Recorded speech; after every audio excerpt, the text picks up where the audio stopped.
What's crazy to me is that on paper, becoming French doesn't sound like it's that hard. There are two ways to apply for citizenship. The first is by declaration, which is through marriage or a direct family member, and the second is through naturalization, which covers basically everything else. When I say applying by naturalization is not that hard, I just mean like these are the basic requirements and they're pretty straightforward. You need to prove who you are, you need to pay taxes for 5 years, prove that you live here, be over the age of 18, speak some French, be working and contributing to French society, not be a criminal, and pay a small fee. Of course, every single one of these things has nuances and exceptions, but it's like this is it. This is what you need to do. France loves nothing more than to have people create dossiers, which is like a file of paperwork, and this is the granddaddy of all dossiers. Every single one of the requirements come with paperwork that's needed. You need to have original copies of everything in its native language and translated French versions by approved translators. For example, to prove who you are, you need your passport, your French residency card, your birth certificate, and then both of your parents' birth certificates and their marriage certificate. Yeah, you can see how this gets a little bit more complicated pretty quickly. Paying taxes for 5 years is actually very straightforward and it's easy to get that documentation. There are also exceptions, like if you're a student, you don't necessarily have to have paid taxes for 5 years. But also, to pay taxes for 5 years, you really have to be living here for 6 years. To prove that you live here, you need to have a rental contract with your French home address on it and a utility bill that ties back to that same address, like a phone bill or an electricity bill. You need to be over the age of 18. You need to speak some French. It was B1 when I applied in December of 2024.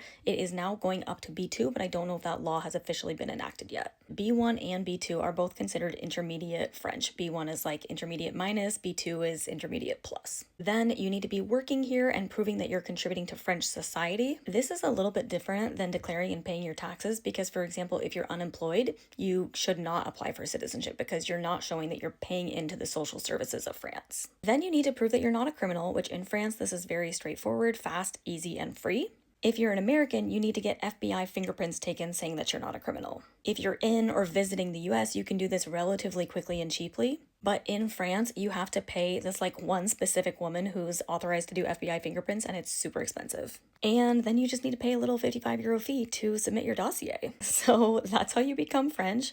In theory, it's pretty easy. And in reality, a lot more complicated, but definitely possible.